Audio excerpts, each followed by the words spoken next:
Hey everyone, welcome to week 72. Today's day 1. Today's Monday. This is the first day of our new week, and we're going to call this week, What Can I Learn From? This is going to be a version 2.0 because we had already done this week months ago, maybe last year.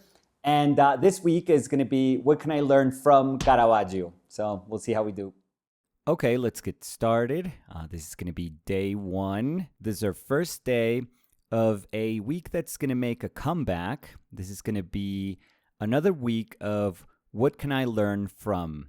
And I think it was last year, if I'm not mistaken, but we had already done a week of What Can I Learn from Rembrandt. That was a super cool week because I thought it was really important for me, if I was going to do a week of trying to understand as guidance some of the greatest painters ever, I should start with my favorite painter and whom I consider to be the most important, the best painter, the biggest painter in art history, which is Rembrandt. I thought it was cool if we started there because there is something very unattainable about Rembrandt. There is a truth that we have to accept as soon as we see a Rembrandt painting, that is that we can't paint like Rembrandt. We've had 450 years to try and paint like him, and we can't paint like him. We can't paint like him. I mean, that's just this plain and honest truth.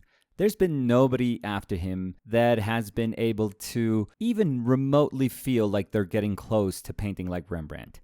It's impossible. It's absolutely impossible. I think the more we understand about Rembrandt as a painter, and the more we understand about how paintings are made, the more we realize he had such a personal way of understanding paint layers, of modeling paint, of honestly doing incredibly fundamental things in ways that are so marvelous that, I don't know, it's a question mark. I mean, you're always going to be able to find videos of people saying, hey, this is how you paint like Rembrandt on YouTube.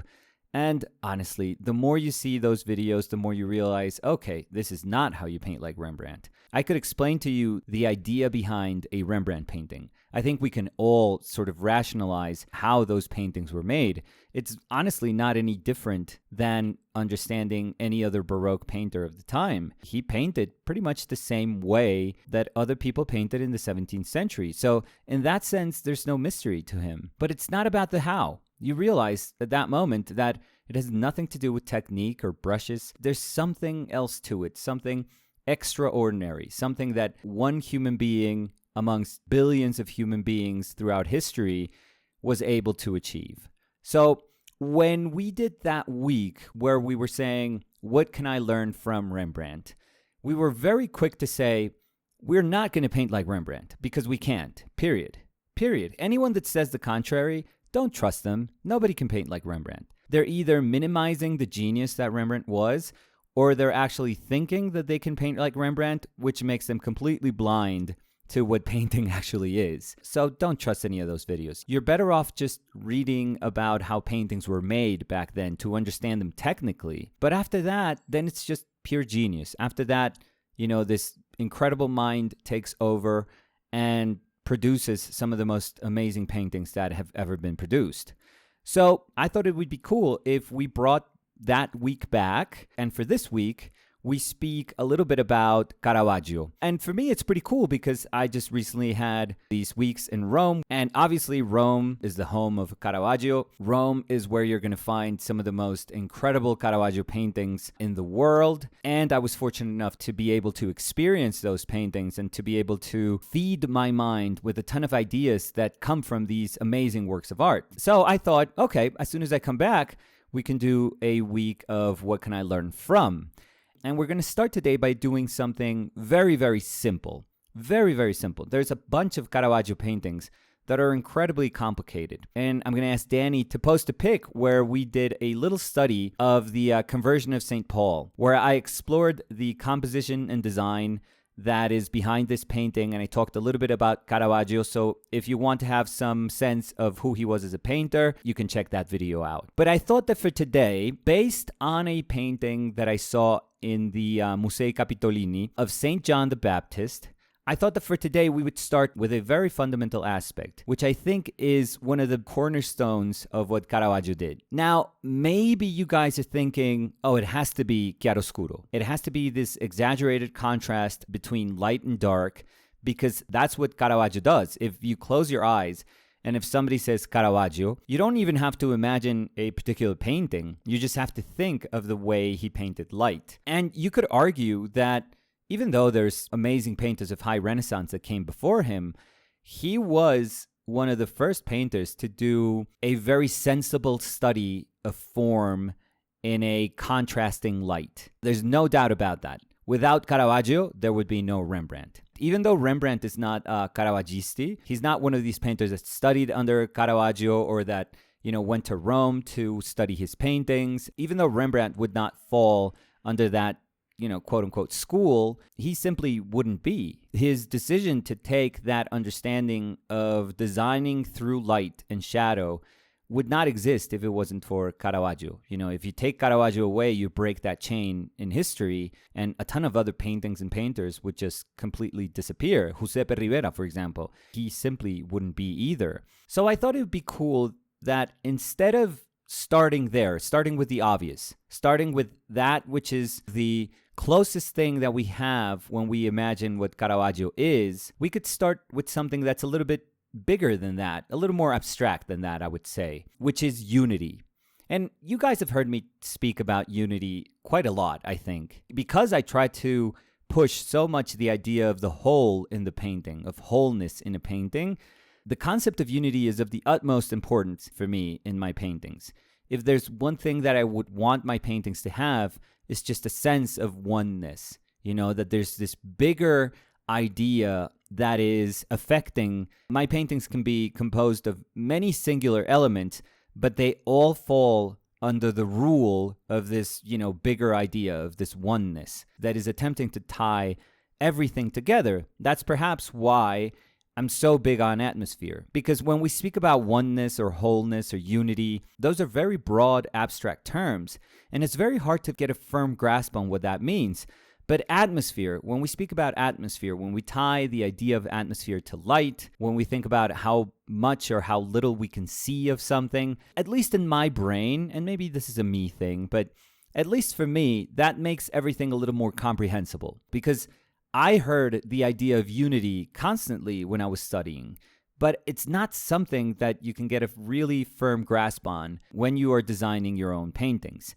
Now, light and dark can help a ton with that idea, because when you tell somebody you have to mass in your lights, you have to mass in your shadows, then that starts to make a little more sense. And you're tying this idea of unity to form. So for me, the one that blew me away always was the idea behind unity and shadow, where if you've drawn from life or painted from life, and if you have a pretty strong light source, let's say a skylight, or you have a pretty strong light box illuminating your model, that light is going to create very visible, very understandable, very decipherable masses of shadow. And I remember all my teachers just repeating the same thing, just mass in your shadows, block in your shadows, but block them as a whole. Don't try to see tiny differences in shadow when you're starting out. Just try to see a big, massive shadow. And it doesn't matter how you denominate the things that are within that shadow. So for example, the body could be in shadow, but there's also drapery that can be in shadow. So there's going to be skin and cloth in shadow. We don't make a difference. We kind of try to understand shadow as this big enveloping mass that doesn't really care about what things are named, what we call things. So instead of trying to differentiate drapery from skin, what you do is just unify everything in that shadow. And there's a very beautiful idea behind doing that, which is that, and you guys have heard me say this, shadow doesn't describe form. Shadow doesn't have that responsibility. Now, this is not my take on it. This is not just how I see it. No, this is like this physical truth. We human beings have an understanding of the three-dimensionality of form because of light and because of the way we see things and because of the way our brain understands what we see, what we observe.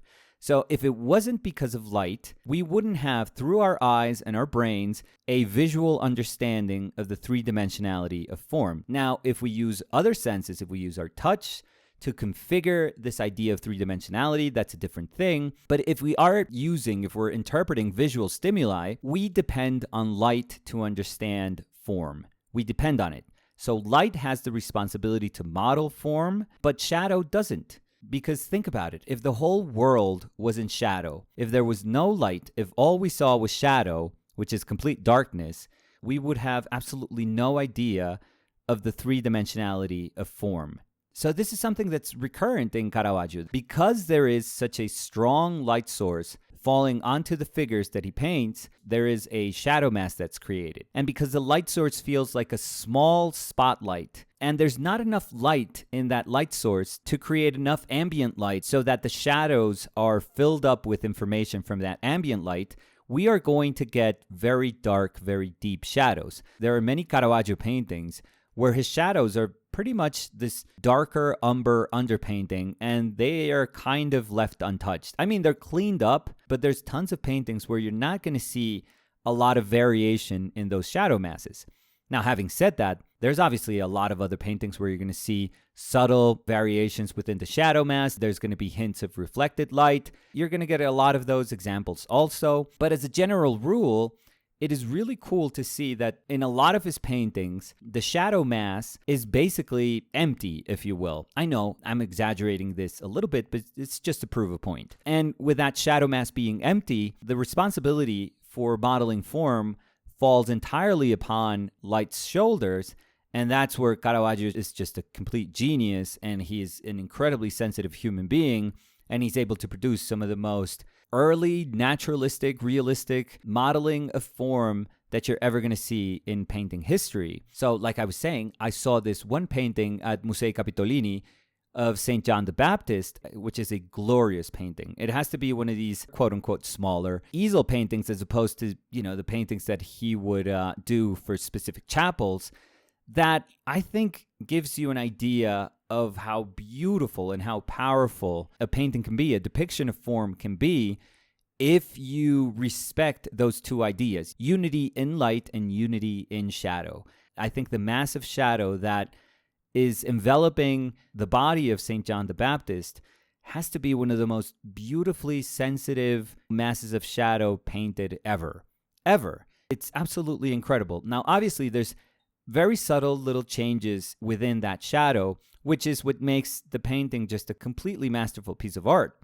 But the idea, the overarching idea that says that you should try to maintain unity within that shadow mass still remains to be true. So this painting of Danny today is almost like a reactionary piece to what we were doing last week by saying, I'm going to do a very, very simple painting today where I'm going to try to maintain unity in light and unity in shadow. Now, what does that mean? That instead of looking at all these tiny little bits of information that are within light and that are also within shadow, the sort of specificity of form that we many times think is essential when developing a portrait, I'm going to try to see if I can eliminate a ton of that information, just simplify this a ton so that we can be aware of this idea of unity. Now, this is kind of cool because when we try to push certain ideas in our painting, we're many times not aware of it, but we have to make sacrifices. If we want to truly speak about something, and if we want to overemphasize it, if we want to caps lock what we want to say through a painting, that usually means that we're not going to be able to speak about countless other things that are possibilities that would be available to us. So we have to be aware that when we do a painting and when we try to push something, when we try to communicate something with hierarchy in our paintings, that means that we're going to have to sacrifice other things. For example, if you want to speak about atmosphere, like heavy atmosphere, that usually doesn't go hand in hand with detail. If you want to speak about detail, you have to sacrifice a little bit of that atmosphere so you can overemphasize all the information that is in minutia. So we just have to be aware of the sacrifices that we're going to make. And more importantly, we have to be okay with that.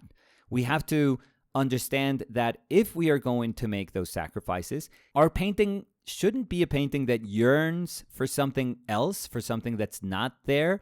It should be a painting that celebrates what's there, where you as a painter feel absolutely comfortable saying, what I wanted to push in this painting makes me whole, makes me happy. It makes me excited about painting. So for today, I wanted to say, you know what? After seeing tons of Caravaggio paintings, after seeing that St. John the Baptist painting, I realized that one of the things that is of the utmost importance in his painting is the idea of unity in light and this beautiful embracing concept of unity in shadow. So I thought I would bring that to a painting, but bring that to a painting as an abstract concept. I mean, the idea, and hopefully I want to make this clear with this first painting, the idea is not to say, I want to learn something from Caravaggio, so I'm obviously going to paint 20 chiaroscuro paintings. I'm going to become a 21st century Caravaggisti. The idea is not to try and paint like Caravaggio, because what is the point in all of that? What would be the point in trying to copy Caravaggio 450 years later? It doesn't make sense. The idea is to learn something from the people that we study. The idea is to be able to extract something from those painters that we respect, and we can say, oh my God, she was incredible at doing this, and I can apply that knowledge to my paintings this way. So for the first painting, I wanted to make that absolutely clear and say, I'm not going to do a chiaroscuro painting. I'm not going to equate Caravaggio with chiaroscuro, with this single small light source in an environment that is very dark, that produces these empty shadows, and that's what I'm going to paint throughout the week. No. You know, I think that would have been very one-to-one, very predictable, and I think that that's what's superficially readily available when you look at a Caravaggio painting. But we have to dig deeper to see what else is there. Aside from the things that are incredibly obvious, what can I learn from these paintings that I can feed into my own work and hopefully make it grow, make it more integral? So I decided not to do a darker atmosphere, and I decided I would go, obviously, you know, in my case, grayer, because I absolutely adore grayness, and I thought I would compress my values just a little bit just to make it even far more evident that what I was looking for was a very simple idea of unity in light, unity in shadow. And even for me, I had trouble trying to convince myself that I wanted to eliminate information in light and in shadow. It was really, really tough for me to say, I'm going to get rid of a lot of the specificity of form, for example, in the features, in attempting to do this portrait. And I'm guessing it was difficult for me having done the week last week where I was just pushing a lot of those drawing marks that are very specific, that are highly specific, where I was almost like mapping out my drawing with that second layer that I kind of superimposed on that first painted layer. And because that was the rhythm of painting that I was doing from last week, it was a little bit different to shift into this idea of eliminating all that information and convincing myself that I would end up with a painting that doesn't feel like it's less. That to me is very important, that when I finish a painting session, I feel, okay, this is resolved. This is what I was trying to do. This is close to the objective that I set out for myself, and that feels fulfilling. If I do that, regardless if it looks more or less than the painting that I did last week, if I'm able to identify something and if I'm able to do it, then I'm going to feel fulfilled. Then I'm going to feel like, yes, today was a good painting session, and I think I understood what I was trying to paint. And I didn't let myself be distracted by other things that could have made the painting a little more exciting, a little bit better. No, it doesn't matter. Like, none of those thoughts enter my brain because I constantly have to repeat myself, what am I trying to paint? You know, what is this painting about? And anything that deviates my thought from that, I have to eliminate it very quickly, or at least I have to answer the question and I have to say, why is it that that thought that creeped into my brain is useless right now?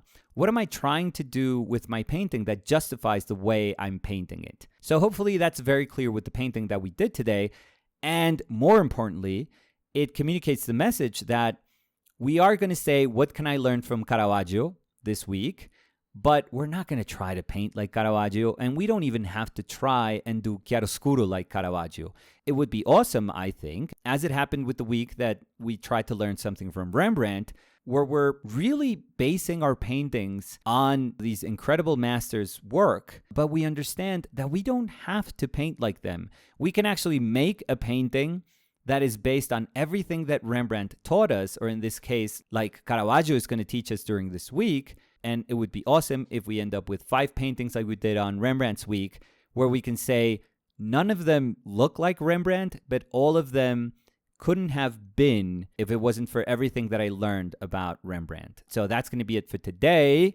Join us tomorrow, Spanish Tuesdays, Martes de Español, brush up on your Spanish, where we continue with this week where we're trying to learn something about Caravaggio and we put it to use in our own painting, in our own terms. So we'll see how we do tomorrow. I'll see you guys tomorrow. Love you guys. Bye.